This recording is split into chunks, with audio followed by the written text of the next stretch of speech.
Welcome in, guys. It is Brad with College SportsCast, and it is March, baby.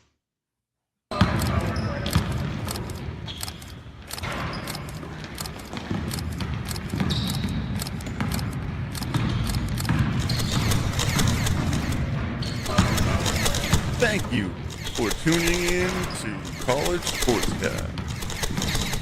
College SportsCast presents Wildcat Weekly. What is up, guys? It is Brad with College SportsCast. We are here to do another episode of Wildcat Weekly for you. I've got John Hammonds on here with me. What's up, Hammonds? What's up, man? How's it going? It's March, baby. Yep. Are you excited for March? I definitely am, Brad. I definitely am. So, what's your favorite part of March? Is it Selection Sunday? Is it first weekend in NCAA? Is it the SEC tournament? What's your favorite part? I would have to say it's probably the tournament, the conference tournaments. I like the smaller tournament games. Now, I like the SEC tournament. I like the ACC, but I like the little small tournaments because you got teams that are playing for a right to go to the big dance. And a lot of these teams don't have that opportunity. And for them to get to a championship game and win, the whole rushing the floor, the little school making it, and then, you end up as a 16 seed. And congratulations, you get Michigan in the first game. You get to celebrate for about 24 hours, and then you have to focus in on Michigan, Duke. Task at hand, yeah. Yeah, there's a lot of variables there. So, but yeah, I like the little games. I like the little conference tournaments. I like the SEC tournament. I think the SEC tournament. And, I'm going to say this real quick. A lot of people say, the SEC tournament don't matter. It does. We haven't won a tournament title since 2018, Brad. And for me, it's a big deal because it's the tournament before the tournament. You get what I'm saying? Like you're playing for a chance to go into the tournament playing your best basketball. To right the ship. So, yeah. And I think it's a really big deal. And a lot of people say, well, I wish they would just do away with it. Listen, if they do away with these conference tournaments, it wouldn't be fair, Brad. I think that is one of the biggest money makers in college basketball. It's a big deal. It's what gives every school a chance. It does. And that's like I said, you have the little teams like the Wright States, the A-10. You can go 15 and 14. You can beat Auburn right now, and you can make a run in the SEC tournament, and you can get in. And you have the American East tournament. You have the Patriot League. You have there's so many small tournaments. The Sun Belt. You got teams that maybe don't make the tournament normally that find a way to get to their championship game. And, hey, all you got to do is win one game and you're in. And they go dancing. They do. And it's like a big deal to that little school.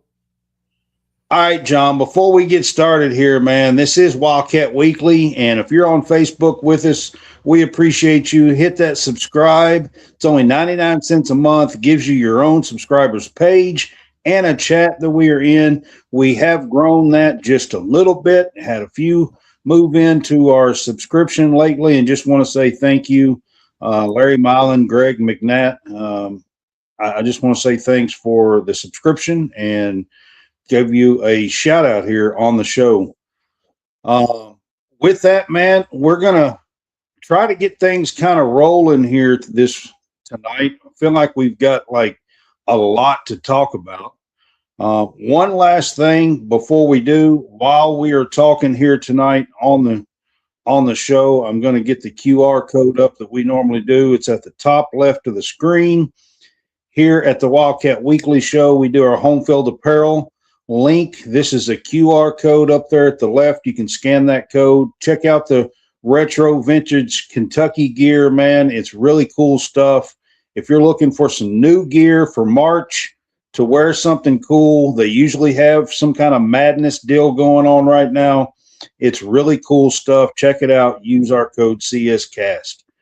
I'm going to leave that up on the screen. The QR code will be at the top while we're talking tonight.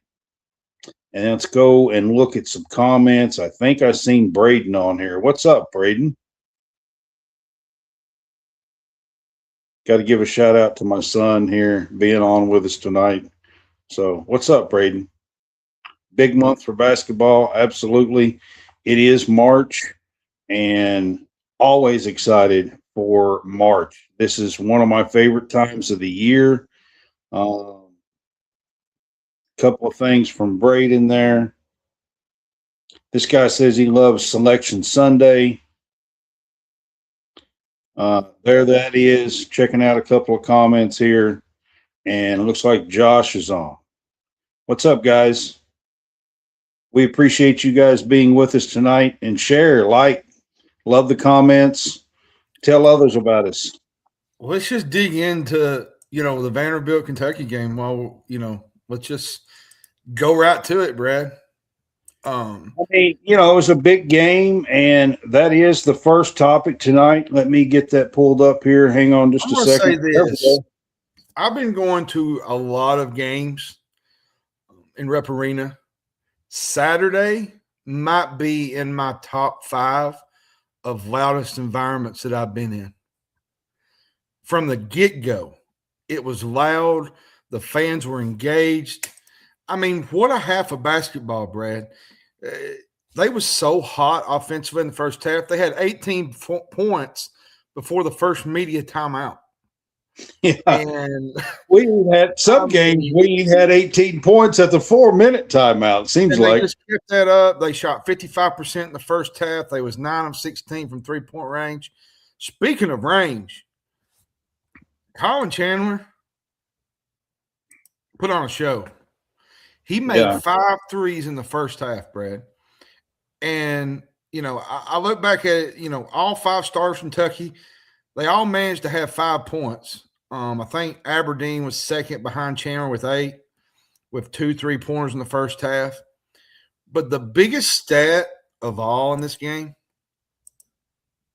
was Kentucky only had 3 turnovers. Yeah, and that's actually going to be key this week, to be honest with you. But we'll get to that. But here in this Vanderbilt game, you're talking about Colin Chandler and how hot he is. I want to give you a stat that is going to surprise a lot of Kentucky fans. Okay, Kobe Brea last year in SEC play only. All right, I'm only talking about SEC play. In SEC play, Kobe Brea shot 39.8% from the 3-point line last year. Colin Chandler right now is shooting 48.8% in SEC play only. Everybody thinks Kobe Brea was like the best shooter ever last year. In SEC play only, he was 39.8. And Colin Chandler is 48.8 in SEC play only right now. It's an amazing stat to me when you like it doesn't seem like that's the way it would be, John, but what do you think about that stat? It's just impressive. Like I said, they were red hot. They shot 54% from the field, 55. They was 9 of 16 from 3. They opened up a 20-point lead. It kind of got sloppy towards the end of the first half. He's the latter-day sniper. But Vanderbilt, I think they cut it to 15 before halftime. Vanderbilt never led after the opening minute of the game. And they went down double digits, I think, real early. They pulled within 48-36, I think, in the first half, but they could never – that second half, they never really could get under double digits in the second half, Brad. And just positive game for Chandler. What's up, Shane? And here's the thing. Kentucky is in a situation now where they're in an opportunity where they can get a first round bye in the opening day of the SEC tournament. Yeah. And here's another funny stat. Vanderbilt was 16-0 to start the year, okay? They're 3-4 since losing to Oklahoma at home. They're actually now, John, 22-7. So they're 6-7 in their last 13 games. Vanderbilt is. I mean, it's a pretty telling stat on how tough the SEC really is, to be quite honest with you.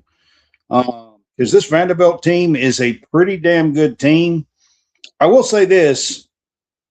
They went up one spot in the AP poll today, which actually surprised me. They were 25th last week.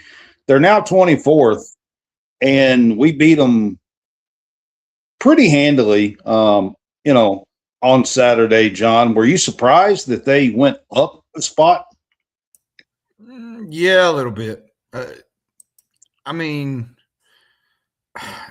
they didn't play good. I mean, they hit a few shots here and there. I just don't think they played Vanderbilt basketball.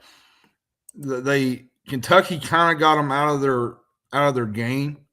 You know, Tyler Tanner couldn't drive like he normally does. Now, he did make a few shots late in the game, early in the second half, but I felt like they kind of shut their main two guys off, which was Nickel and Tanner. And when you take Tanner and Nickel out of their comfort zone, they did a really good job on Nickel. I believe. I mean, he's the one that can bury them from three. To be quite honest with you, Tanner's a flasher and can get to the rim, and he's pretty elusive.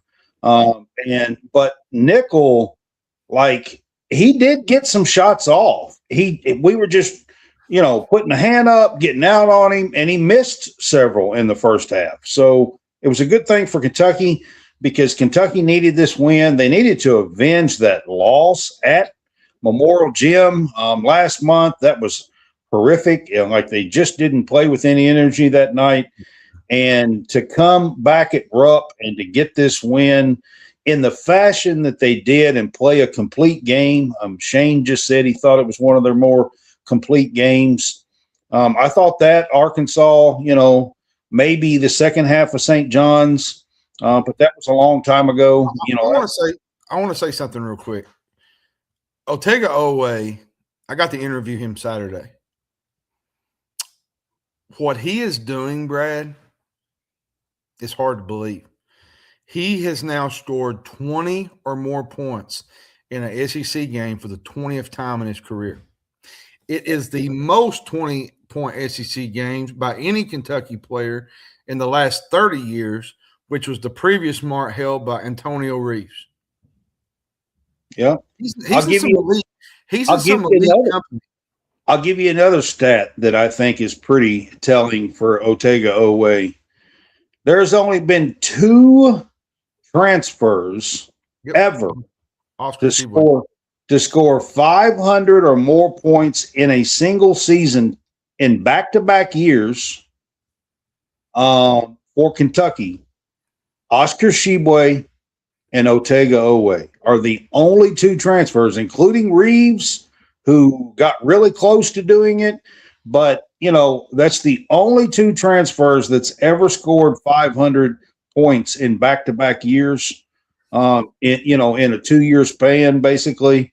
That's a pretty big stat as well, John. Owe, I know that some fans seem to not be able to forget the first 5-8 games this year, it seems like. But, man, he has really stepped up and become the player that we all thought he was going to be this year. And he's very humble. I got to meet him Saturday for the first time, just one-on-one.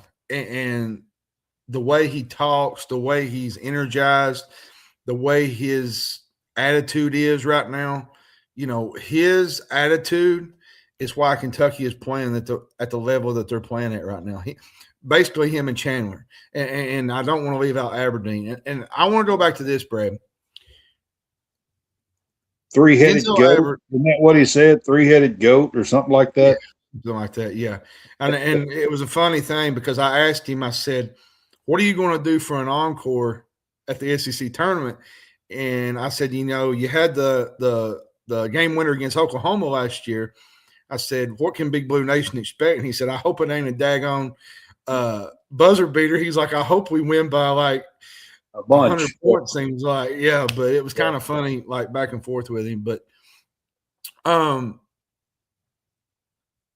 with Denzel, Aberdeen, and Otega Oweh, it's senior day next week, Brad, or Saturday.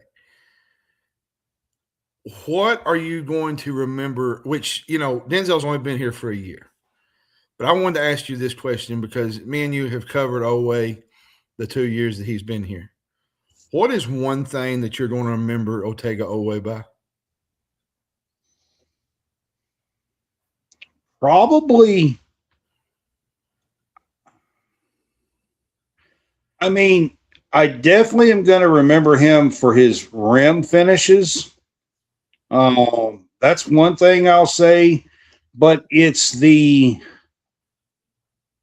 it's probably the all-out effort that I will remember him the most. Like he plays downhill with a passion and with a power for a 6'4", 6'5" guy, whatever he is. He's not real big, to be honest.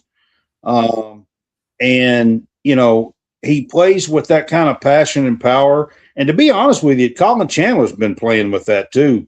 And Aberdeen has too. I mean, Aberdeen's not as he's not as high flyer as those two, but I mean, they have really been playing with some passion and some fire. And I like the way all three have been playing, to be honest. Aberdeen, it's going to be his senior day as well. I want to throw this in.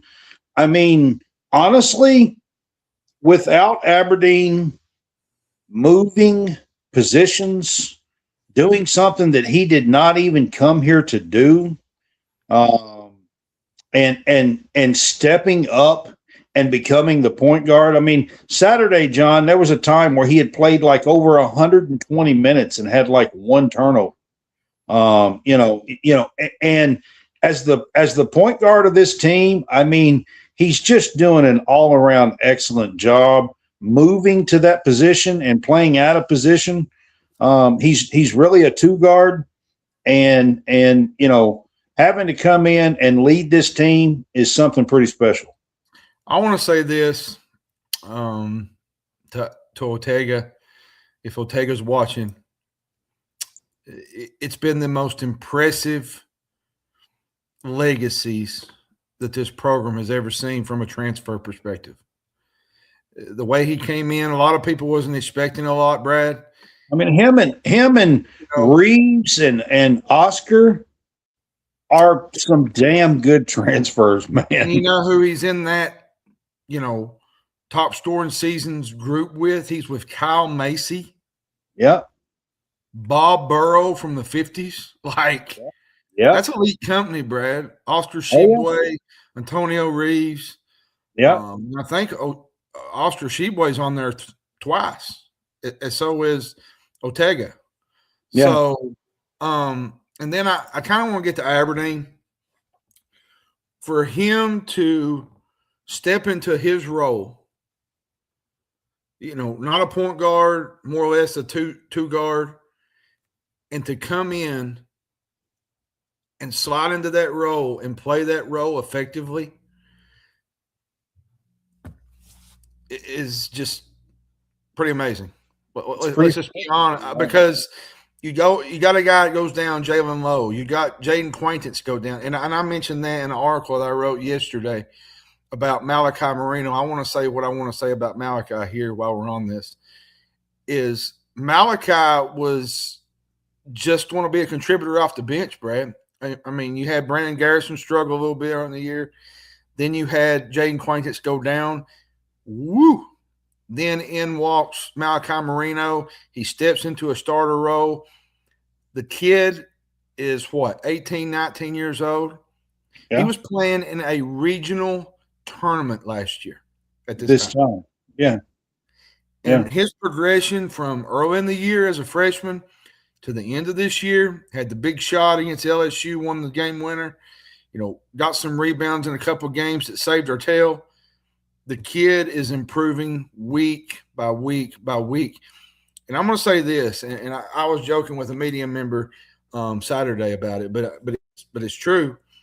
Colin Chandler's going to get paid this offseason. He's going to get paid. And if I'm Kentucky, I hope he stays. And if I'm Kentucky, I'm working on that deal right now because there's going to be some teams that's going to call and check on him. And that's just how the portal goes. And if you're Kentucky, I lock him up. Immediately. Because from last year. Moreno, I'll be honest with you. I know you're improving. I know your stock is rising a little bit, man. But if you come back, I'm telling you right now, your stock can be lottery. I think you have that in you. I really do. I think he does too. And to add to Chandler, from last year to this year, I have never seen growth in a player more than I've seen in Chandler from last year to this year. This guy was on a mission for what? What was it, Brad? Nearly 2 years. Almost 2 years. Yeah, 20 months. He came on at the end. He came on at the end of last year. Hit some big shots in the tournament against Illinois. Hit some big shots in the Troy game in the first round. I mean, the truth is, John, he struggled a little bit earlier this season. He did, and he kind of saw the bench. Like he got into the doghouse a little bit, and he figured things out. Now, let's be fair. He had a bad game against South Carolina, but not so much him. It was the whole team. They just didn't play up to par, which they found a way to win. He hit a big shot late in the game. He still hit a big shot late, had a dunk late, had a steal late. So and then Saturday, he went full Steph Curry. Yeah. Basically. Yeah, Colin Curry. Let's just call it what it is. He basically went Steph Curry SG. So I just want to say to Ortega and Denzel while we're on the senior thing, I wish you all luck and endeavors in your new careers. Ortega has placed a legacy at this program that is just going to be remembered for a long time. There's going to be a lot of people look back and see the importance and remembrance of what Ortega Owe put on this program. There's only been one other 00 in program history that I can ever really remember. I'm sure there's been more, but Tony Delk was quite honestly one of my heroes. To be honest with you, he TD, which is what everybody called him, Tony Delk.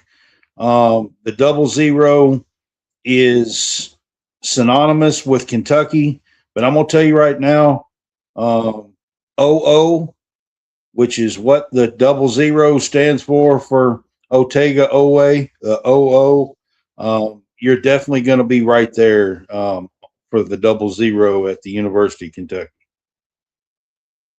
All right, John, we mentioned it once already, but surprisingly, even after 3 straight losses, Kentucky comes back, gets the win on the road to South Carolina, and then beats Vandy. And you look at the standings, John, and Kentucky is up to 5th in the standings, and the path to a double bye is still in play. Yeah, it's there. It is. I think you got to win the A&M game tomorrow, which is going to be tough. I just now saw the line. It came out. A&M's a 1.5-point favorite. 1.5. I feared to be much more, Brad. Honestly. Yeah, it did. It did come out. Here's the thing. Are we talking about A&M right now, or what's up? I was just talking about the path. Basically, is what I was wanting to talk about. I think you got to win A&M game tomorrow. It would be nice to kind of pull off the game against Florida Saturday. So the path right now, John, Missouri has the tiebreaker on us. Missouri and us and somebody else is tied, I believe. Who is it, John? Might be Arkansas. No, Arkansas's one ahead of us. Yeah, Tennessee. It might be Tennessee. But anyways, Kentucky is 5th. Missouri has the tiebreaker on us right now. Missouri does have to play Arkansas. I think it's Saturday that Missouri plays Arkansas. So, I mean, there is a path. Actually, there is a path that the Kentucky, if they could beat A&M and Florida, there is a path for Kentucky to get to 3 seed in the SEC tournament. Arkansas's got to lose. I'm going to say this about the A&M game tomorrow. I kind of wanted to bring this up. The Aggies like to shoot the 3 a lot. Buckyball. I think they shoot around 33s a game. I think they're shooting 36, 37 from deep. They're going to have to stay on some shooters. They're not, we talked about the going under screens stuff. You're not going to be able to do that against the A&M team because they like to shoot the 3. And if that's the case, it could get – we could get down double digits on the road. Now, if Kentucky can make, the Aggies uncomfortable, this is a game Kentucky can win. And I kind of go back to the whole turnovers thing. Buckyball is sort of like – I don't know if you've ever watched Buckyball, Bucky McMillan. They play a lot of full court pressure. They do a lot of stuff that creates turnovers, passing lanes. Now, if that happens, I think Kentucky's going to get some good looks. If they can take care of the ball, I believe Kentucky wins this game. If Kentucky turns it over quite a bit, we could be looking at another loss like, the Auburn game. So it's all about how we come out, how we start. A&M has not played good, Brad. This is a bubble game for A&M.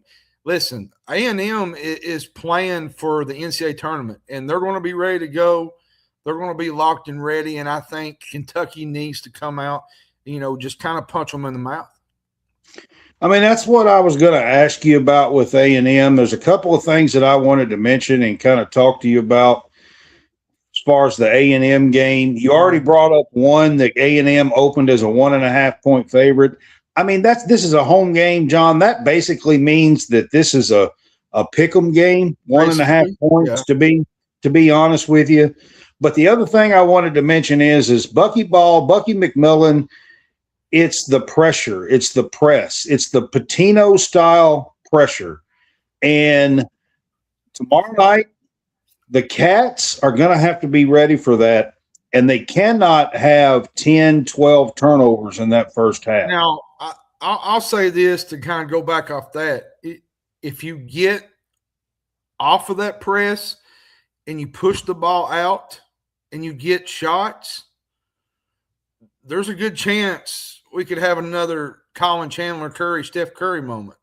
Like you get some guys hot. You could get Oweh going. You could get Chandler going. You could get Aberdeen going from 3, maybe Yelovich a little bit. Yeah, if you break the press, you can get layups and you can get 3 points. And then I'm going to kind of go on to the Florida for Senior Day. Everybody wants to beat Florida Saturday. I get it. I do. You was only down 2 on the road to them late in the second half. It was like 15 minutes, 16 minutes. We had an opportunity, and Florida just kind of shot out of their tail. That they normally don't shoot good from 3. Xavier and Lee went crazy. We had Condon, Thomas Houck went ballistic. Yeah, but John, Florida has put it together. They've been playing. The thing about Florida that concerns me about this game is their front court. And I said that in the last game. Best in the country. They're just so good defensively. They play really good defense. They score. They hit shots. They just do everything right. And I said it a couple of weeks ago. If Florida keeps playing at the level that they're playing at, there's a good chance this Florida team is going back to the national championship. Well, one thing for sure, you can't let Boogie Flan, Lee, and Clavar or whatever his name is. You can't let them 3 outplay Aberdeen, OA, and Chandler. Let's just say for what it is. You're probably going to be the underdog in this game, most likely. You're probably 3, 4 points, 5 possibly. Yeah, you beat A&M and you lose to Florida, you basically end the year 2-1. And you're probably a 5 seed. You're probably a 5 seed. And if you look at the bracket, it kind of sets up for Kentucky, which they would have to play Florida probably a third time, which it's hard to beat a team 3 times. But semifinals. That would be semifinals. Yeah. Because then you would have to play most likely Missouri again. Yeah. In a rematch. And Missouri actually is a team I think that we could play with and possibly beat, to be honest with you. I'm not saying that for sure we're going to win the game. I'm just saying it's a game that Kentucky could play in and win. I want to say this too before we go on to the women. I know people are kind of jumping down the throat of Pope and all this fan craze stuff. But you got to consider what he's had the last 2 years. Me and you talked about this the other night. The roster, the injuries. Okay, you lose at home to Missouri in a game that you basically had won down the stretch. I mean, you had what? A 6-7 point lead. You had the North Carolina game where you had what? A 5 point lead with 5 minutes to go, 4 minutes. Yeah. You had the Georgia game where you was up, 9 in the first half? Yeah. 9, 10 points. They cut it to 3 and went to the free throw line for 3 free throws and had a chance in that game as well. Then you had the Auburn game, which everybody can say, well, there was a controversial foul. There was a controversial call at the end of the game. But if Kentucky get the rebound, if they actually block out, they win the game. Yeah. We're basically looking at 3 or 4 extra wins, and Kentucky's probably a 3 or a 4 seed, Brad. Oh, yeah, for sure. In the NCAA tournament. Instead, we're at the 6-7 line. And everybody wants to say, well, I'm going to give you another stat. It don't really matter. We lost the games. Well, in 2 seasons, Mark Pope right now has played 52 games against power conference teams. Do you know that only 5 of those 52 games that Kentucky has had a healthy roster under Mark Pope? 5 of 52 power conference games has Kentucky had a full healthy roster. And while we're on the topic, I don't know if everybody's seen today, but apparently Jayden Quaintance. That was actually my next topic. So is going to have a strength test, according to Jack Pilgrim. And if he is ready, he's probably going to be back for the SEC tournament and give it a go. And I have also heard that Cam Williams may be able to be back sometime in tournament play. I'm not sure if it will be at the beginning of the SEC tournament or if he'll wait to the NCAA tournament or exactly what the timetable is. But I have heard that Cam Williams may return for tournament play as well. And I'm going to go as far as saying this. And I had a lot of fans on a post earlier say, well, he needs to sit. He needs to sit. Listen, I don't care if you hate the situation all year. I don't care what his dad said. I don't care what the media has said. You put a top 10, 12 draft pick in this lineup. Listen, he won't be a starter, John. He'll probably come off the bench. Probably come off the bench, most likely. Yeah, I mean, we're not talking about somebody that's going to come in and play 32, 35 minutes a game here. Mm-hmm. I don't think either one of them will. I don't think Cam will either. But to have them come off the bench and maybe give you 18 minutes, Well, 20 minutes. Wyman, I get that. He said there's definitely concern there about breaking up team chemistry if those players return. I get that, Wyman, but at the same time, if you have a chance to put a top pick, you have to take that chance because here's the deal, Wireman. If they can come in and give this team a boost, could this team become a Elite Eight team? maybe. I mean, honestly. But you're banking on Jayden Quaintance being Jayden Quaintance.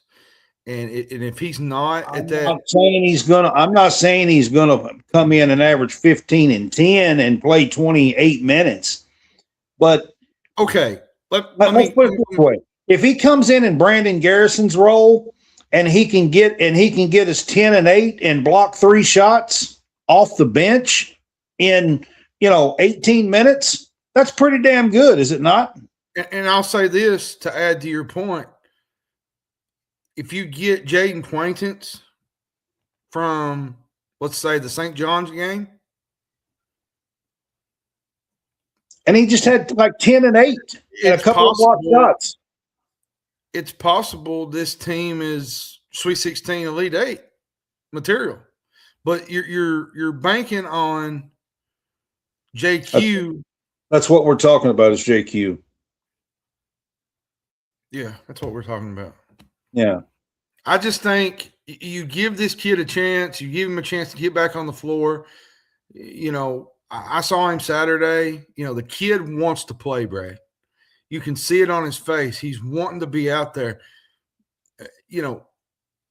I think a lot of fans are being kind of overbearing. I'll be honest with you. I really don't even care about what the fans say or think about it. I just know as a team and as a university and as a coach and as a school and with a chance and a playoff and making a run and everything, you have to. I don't give a crap what the fans say or think about it, to be honest with you. Yep. But I'm just saying, really, I don't. Like, you have to.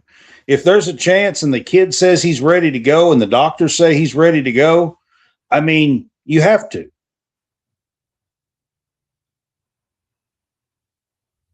That's what I say. You have to. You don't have a choice. Like, that's what you signed him up for. That's the reason why he's here. That's the reason why he's been rehabbing. It's just you have to. You don't have a choice, to be honest, in my opinion. Mm-hmm. All right. We are going to move on from the men. We are going to get to the women's team here, John. I was at Memorial yesterday, and, man, the girls played one of the toughest games against South Carolina that anybody has played this entire season. It was a 2-point game with 18 seconds to go, with 14 seconds to go. No, it was a 2-point game with 7 seconds to go. 6 seconds to go. They had a chance. They missed a layup late. They got the rebound. They had to, they called a timeout and they had to take it out of bounds, and the out of bounds play worked in their favor. To be honest with you, we got crossed up on defense because 2 players ran into each other on defense, to be honest with you. And they got a layup and beat us 60-56. You know what's amazing though, Brad? South Carolina had a 13-point lead twice into the fourth quarter. Not once, twice. They had a 13-point lead in this game twice. And these girls come back on South Carolina, on Dawn Staley, twice. And they cut the deficit, I think, to 3 with 3 minutes to go. But the biggest thing that they didn't do was they didn't score over the last 2 minutes. They missed a couple of free throws down the stretch that could have possibly won them a game, to be honest with you.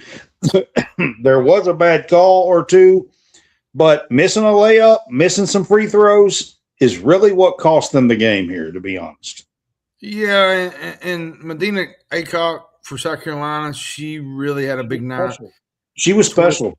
21 points. you just can't do the things that they did and beat a team like South Carolina. And it's tough because the girls are so close, Brad. I said it, they had the Texas game where they was, two behind. Then they had the Vanderbilt game where they led the entire night. In the fourth quarter, they collapsed in Memorial. Lost by 2. Lost by 1 to Vandy the first time at home. Yeah. I mean, it's just been one of those seasons. They lost. They had a chance at Tennessee, could have got the ball in and got a shot for a win. They didn't get that. I mean, that was a 2-point game. It goes on, to be honest with you. The Georgia game wound up being a 5-point game, but it was a 1 or 2 point game. We had to foul. They went to the free throw line. Wound up being 5, I think. The Georgia game was. There's just been so many games that they lost at basically a 1-possession game. But what I'm proud of, man, is this was senior night, and I just want to give a shout out to Tiani Key, Amelia Hassett, Jordan Obie, Tony Morgan, and Josie Gilvin.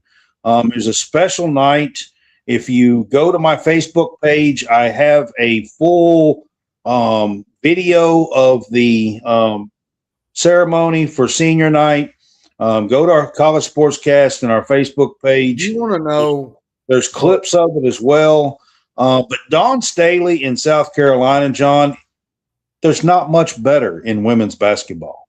They just beat you in ways, and she knows how to. They beat Tennessee by 43, and she just knows when to call a timeout. They know when to put the pressure on. They know when to. She's just such a good X's and O's coach, Brad. This team averages 90 points a game. 60 points was their lowest output of the season. I want to say this real quick about the seniors. There's somebody I want to kind of spotlight real quick. Josie Gilvin. I know that it's not been the season that you've. It's all about sacrifice. All about having, but to see you want to play for the blue and white, and to come out on that floor and get honored on senior day with very little playing time. Yeah, shows me what kind of character that girl has. Yep, for sure. We'll get into it next week, but there was one girl in Tennessee that didn't even see the floor as a senior. Yeah. And to me, that's disgraceful, and we'll talk about that next week. But I don't agree with that, Brad. When these seniors put in the work, I don't care if they even get. Yesterday, John. I mean, when you're playing South Carolina, like you just there's no margin of error. I mean, the girls yesterday. John, just to throw this in here, for instance, okay, the girls yesterday, the first time that South Carolina got a 13-point lead on them, they fought all the way back and tied the game up. And within 2 minutes, they went on like a 15-2 run and pushed it right back out. In 2 minutes, and pushed it right back out to a 13-point lead. I mean, there's just no margin of error. Well, and the thing about Kentucky, they're projected to be a 5 seed in the bracketology, which they at one point, Brad, they was right in that mix for a 2 seed. That would have been great if they would have let Cassidy Rowe do senior night. I will agree with that. The thing is, Brad, I think losing Tiani Key for a little bit kind of hurt them. They lost 4 games. They lost to Mississippi State, Tennessee, Georgia, that they should have not needed her to win. Let's be honest. Yeah. However, it is what it is. You got to date with Arkansas now, the last place team, on the first day of the SEC tournament, and it's not ideal. That's what's next. I mean, Kentucky ended up 8-8 in conference play. They ended up in a 4-way tie, and they are in last place in that 4-way tie, and that leaves Kentucky in the 9th seed in the SEC tournament, and they have to play on Wednesday, the opening game. So they're going to have to go through 5 games it's just not ideal, but they do open up with Arkansas, who's a 16 seed. It's a game, quite honestly, that they absolutely have to win. Well, and if you beat Georgia, guess what? You get a quarterfinal match with South Carolina again. So, I mean, I want to run through their so they do play Arkansas on Wednesday. I'm just running through what Kentucky girls are facing. They do play Arkansas on Wednesday, and if they win that, they are matched up with the 8 seed Georgia, who beat them by 5 on their home floor. That was without Tiani Key. So we will see what happens. But, then, John, you are so right. If they happen to win those two in the quarterfinals, the mighty South Carolina Gamecocks, who and here's my thing. Just lost to yesterday, 60-56, await on Friday in the quarterfinals. Here's my thing about the SEC tournament with playing on Wednesday. Tired legs. You have the Arkansas game. You win that game. You say you beat Georgia. Yeah. Then Friday comes. South Carolina has had South Carolina's going to have 5 days rest. They're going to have 5 days rest, and you're basically playing on back-to-back days. 3 straight days. Third day. Yeah. And I've seen it with the men. I've seen it with the women in these games where the legs get tired. They do good for a little bit, but then everything just kind of falls apart. It's not ideal. It's not great. But here's the thing, Brad. Kentucky had their chances all season long. They had the Georgia game. They let slip up. The Mississippi State game, they was right in the mix for that one. There was so many games that they was right there, and they just kind of let the game slip. You had turnovers. There was a couple games where they threw the ball away at times. Now they did get the big win against LSU, which I thought was great for their resume. They beat Florida, a Florida team that's kind of playing their way into the tournament, especially in this SEC tournament. They beat Oklahoma. They beat Ole Miss. I mean, the girls, So I mean, they've got some good wins. They beat Louisville on the road. They did early in the season. I mean, this team really is a good team. Wireman, yeah. I do believe that they are so close. They just got to learn to finish these games and quit snubbing the ball out of bounds and turnovers and bad passes and stuff when it matters. Silly mistakes, Brad. Silly mistakes. Just not really silly mistakes, just error-prone moments when they don't need that. When the game is on the line, when you need to make a play to win the game, they just haven't got over that hump. Maybe they will this week. I'll be there. I can't wait to go. I just want to point that out.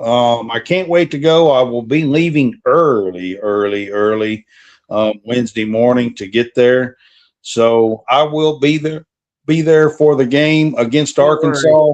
Brad's excited about the food that they have there. So, man, I just love the whole trip, man. I'm so stoked to go, to be honest with you. But I do, John, have a couple of things here real quick. Let me get, and this probably won't show the whole darn thing because I can never figure out it, when I take a photo. Yeah, it's only going to show half. I won't show much.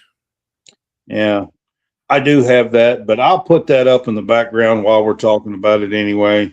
I can never figure out how to get – I'm going to have to learn how to resize the pictures so they can actually be full screen on here. That's wild. You're going to have to go through South Carolina and LSU. That's pretty insane. All right. So, John, let's make some picks, all right? Mm-hmm. Let's make some picks for the SEC women's tournament here this week. I'm going to surprise you with this one. I didn't tell you I was going to do some picks, but let's do the semifinals. The quarterfinals, we know 4 teams is going to be in the quarterfinals. Who's going to make the semifinals in the women's bracket? You got South Carolina as the 1, Vandy as the 2, Texas as the 3, and LSU as the 4. Oklahoma is the 5. Tennessee is the 6. Ole Miss is 7. Georgia 8, and Kentucky 9. I'll just give you the top 9. I'm going to go semifinals, South Carolina and LSU, and most likely Vanderbilt. And I think I'm going to go with Texas. I just think the top seeds are going to be too dominant in this tournament. I mean, the top seeds are the ones really to kind of go with here, but, you might be right. Finals, who do you have in your finals? South Carolina and Vanderbilt. Okay, Texas won it last year. They're the defending champs. And I have Michaela Blake's going for 40 against South Carolina and winning the game. Ooh, so you're going to take Vandy as your winner? Yep. All right, give me a sleeper. Who's a sleeper that you think could actually make a run in the tournament? I think Mississippi State and Florida need these games to possibly make the tournament. I would say Georgia. I think Georgia's got a good chance. Maybe Florida, Mississippi State, but the problem you have there is Florida and Mississippi State play each other. They do. And somebody's getting knocked out. So, yeah.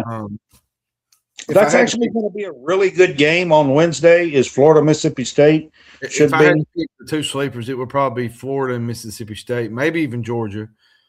Georgia's kind of come on. They're probably going to end up in the I'm going to be honest with you. The top 4 are probably so dominant. I mean, honestly, you could put Oklahoma in that mix if you ask me. I will say I'll put Kentucky in the quarterfinals. I think they get by Arkansas, and I think they get by Georgia. I mean, I'm hoping, since I'm hoping that the girls can get there to Friday this year and have a rematch against the Gamecocks. I do agree with you, John, in the rematch on a day 3 when South Carolina has been rested up and waiting for you. I don't think it'll be a 4-point game again.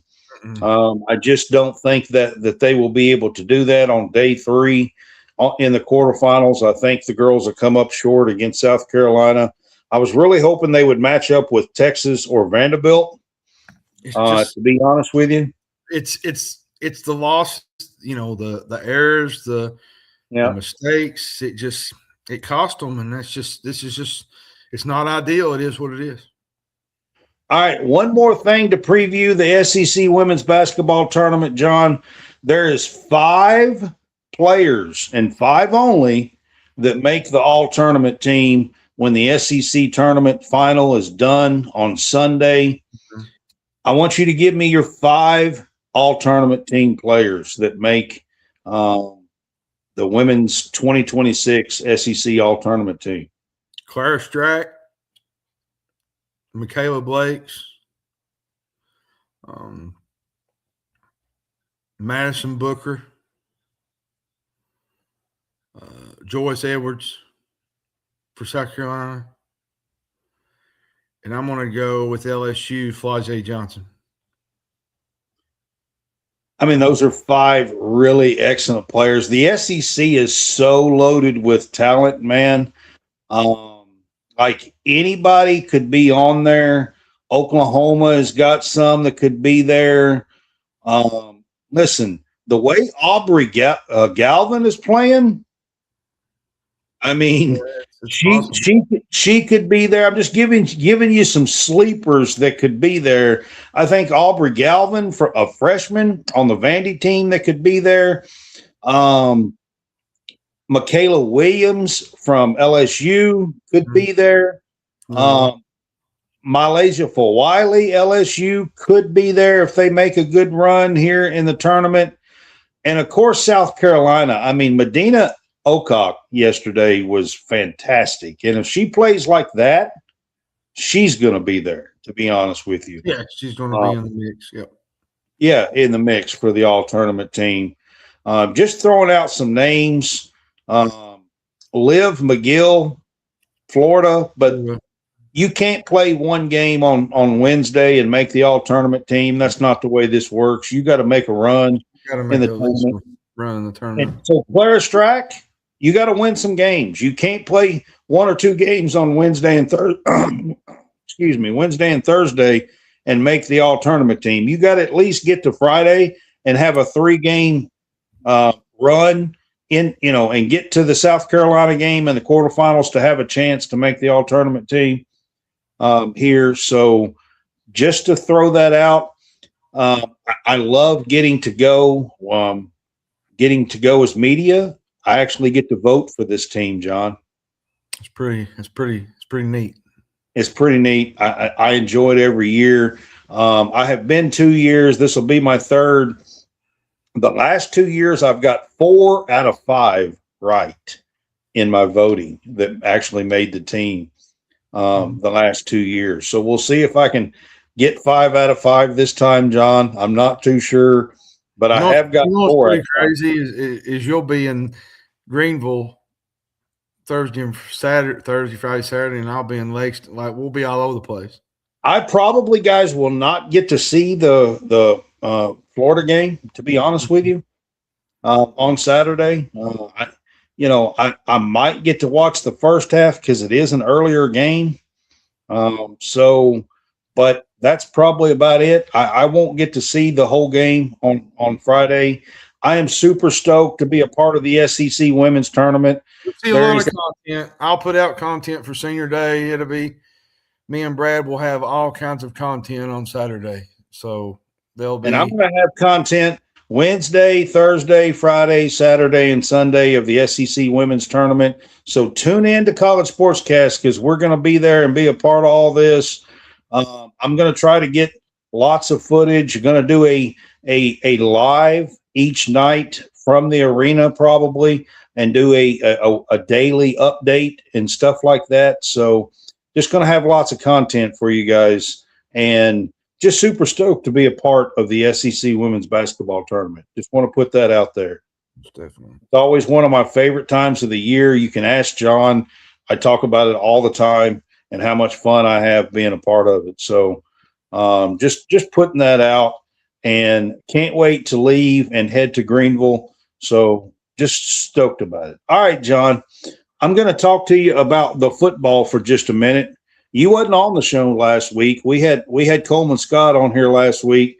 So I just want to ask you a little bit. So spring practices are expected to start next week sometime for spring practices. We are right here, starting with football pretty soon. It depends if he does a week before spring break or if he does it all after spring break, because the next week is spring break. So I don't know if he's going to start it next week, but that's what Stoops always did. So if he does what Stoops did, it'll start next week. This is big, Brad. They've not played. This is a great opportunity for you to see a bunch of new look Kentucky guys. A lot of publicity as we head into talking season. Everybody knows what talking season is, where everybody gets on Twitter and all these other places and say, "Oh, my team's better than yours," or "My team's going to be last in the conference." Like it's just a fun year, summertime. Stein has got a lot of momentum, Brad. Kentucky has been thrown around as a fun pick for next season.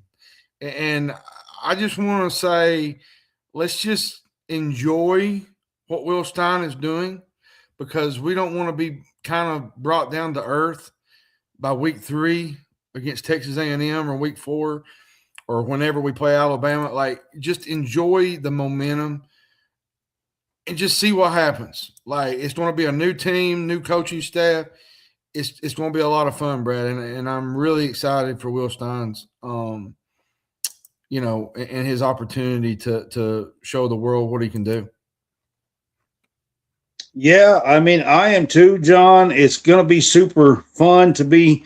Hopefully we can be a small part of the spring practices and maybe the spring game. I'm trying to at least get the spring game for us. I'm not exactly sure. I'll be honest with you. Speaking of, this team, they made a lot of investments here, Brad. Offensive line, quarterback. You got Nick Anderson. He played for Joe Sloan last year at LSU. I love Nick. I think Nick is a hard worker. One thing about Nick, he's very consistent when it comes to, catching the ball, his work. He's a big receiver. He's 6'4". Big receiver. You got, Lance Hurd, the guy from Tennessee, 5-star, played at LSU at one time. Yep. Really good football player. You got a bunch of kids that C.J. Baxter was a 5-star. Yeah, from Texas. Like, there's just a lot of momentum. Mincy was a top 100, I'm pretty sure, wasn't he? I'll tell you this much. I've been watching Kentucky football for, let's say, since I was a kid, probably the early 90s. And I have never 70 years. Yeah, something like that. I have never seen them with momentum like I've seen on the recruiting trail, like I've seen this winter. And that says a lot. It's definitely going to be fun. I can't wait for spring to start here. It's just around the corner. But, John, did you catch some of the NFL Combine stuff? Kentucky had 6 players there. A little bit. I saw Seth McGowan. Kind of impressive. Kentucky players had an impressive combine. They did. David Gusta, he runs well for a big man. Jaylen Farmer, the big dudes, the big uglies on the defensive and offensive line was impressive. And Seth McGowan was flying high. I mean, the broad jump, the vertical jump. He had a really good 40 time. I think Kentucky had some players that improved their draft stock over the weekend. They really did, Brad. And I don't think that you'll see many out of the first week. Kendrick Law, too. Kendrick Law had a pretty good NFL combine. So I still think you're not going to see many out of the first, round, second round. I don't think you might get one in the third. Maybe. But I'm going to tell you, day 3, you're going to see some Kentucky Wildcats come off the board. But I'm going to say this to add to next year. I think Lance Hurd's a top 30 pick. Could be. He really could be. I think C.J. Baxter is, if he can stay healthy and kind of get back to what he was. Get back to what he was. And Nick Anderson could be. That's another one. And here's something else I wanted to bring up. It's everybody. It happened about 2 hours ago. Our old coach, Mark Stoops, found a job at Texas. And I say that because I wish him well. And I wish him all the success. It's a special assistant to the head coach. It's one of those analysis, behind the scenes type deal. Like an Eddie Grant type thing. Yeah. That's what it is. I wish him well. Wish you well, Coach Stoops, in your endeavors. When I interacted with him, he was always nice to me. Spoke to me, and he was always here a long time, and I greatly appreciate what Mark's just a really good dude. Yeah, I agree with that, man, 100%. All right, John, baseball talk here real quick. The Cats are 9-2. The pitching has been phenomenal so far. The weekend pitching has been phenomenal. They've got a 1-2-3 punch on Friday, Saturday, Sunday. I will say this: in games. The hitting has been kind of back and forth. It has. But the pitching, without Tyler Bell, the pitching in this staff is what's going to keep them afloat, and they clearly have the pitching to possibly do that. They play EKU twice, Tuesday and Wednesday this week, and then they get to Citadel for a 3-game series. And then, John, already next weekend, SEC play starts. Wow, man. It's college baseball goes quick, and you got the majors coming up. I think there's 24, 23 days till the major leagues play. Baseball season is here. It's going to get kind of rough for us. I tell Brad all the time, summer is a tough time for us because there's a lot of times where we go silent for about 2 or 3 weeks. It's just, it gets really slow. We always do in the summertime. We always do. And I'm going to say this about the SEC and baseball this year. You got Alabama that's really good. Mississippi State is absolutely outstanding. They're much improved this year. Arkansas, Tennessee's still good. LSU. SEC play is not going Florida's to be easy. never a slouch. Mm-mm. The Gator Boys. Yeah. Jonathan I India. mean, the SEC's always tough in baseball. It's loaded. Brady Singer. He's on the Reds. Play for Florida. One of my favorite pitchers. So they've had some really good players come from there. Jonathan India was another one. Played for the Reds. Plays for the Royals now. So SEC has had a lot of dudes get in the league. And Kentucky has had some dudes get in the league. So I mean, the big week for the Cats this week for tune-ups. They got 6 games between now and next weekend when you got to play Alabama next week. Weekend. Alabama's even good. So they are. So mean, it's a big week for the Cats, and we just want to wish them luck. And hopefully that pitching staff will keep up what they've been doing. And then softball, I just want to give them a shout out here, man. They've won 9 in a row. They are 15-4 right now. They have won 9 games in a row. Haley Nutter, a freshman, has 2 no-hitters already in her career. Go Haley. I mean, Haley is a really good pitcher. Yeah, and they are finding some hitting. They hit a grand slam yesterday. They're finding some hitting, and I mean, Lawson's got some pretty good freshmen on this team. They're young, but she's got some pretty good. She's got a hitter that's really good. I want to say her last name is Hammonds. I think it's Hammonds. I believe. I don't think she's kin to me, but maybe not. I think so. It might be with a D. Hammonds. It might be. I think. But I want to. One more thing before we get off here. The volleyball team Saturday. I forgot to mention this. They got honored at halftime. No, it might not have been a halftime. It might have been in between the first half, second half. But they were national runner-ups this year. The volleyball team was, so they did bring home a runner-up trophy. Unfortunately, it kind of stunk the way the season ended, but Texas A&M bring home a runner-up trophy. You do get a trophy for that. Yep. So it goes in the case as a runner-up. So big shout out to Coach Skinner and a great volleyball program, to be honest with you. They've got some big stuff planned for this year. Saturday, I met Noah Washington, the 4-star out of Indiana. I met him pregame. He's being recruited by Mark Pope. 28 kid. So he's got a couple 28 kid. I talked to his parents this weekend. Hopefully in the near future, maybe we can. There's some more rumors that Stokes might pull another visit for Kentucky. Tyron Stokes, the number one recruit, 2026. That's the word. Who knows at this point? There's just a lot going on, John. It's March, and we are right here at one of the most fun times of the year. This is March.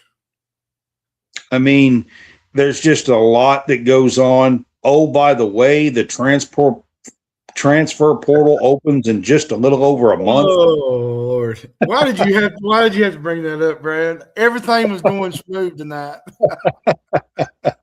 I mean, John, I'm going to need you. I'm going to need you to be on your horse. April 6th and 7th for about 2 or 3 weeks. Yeah, it's going to be like football, and it might be even worse than football. Let's be honest.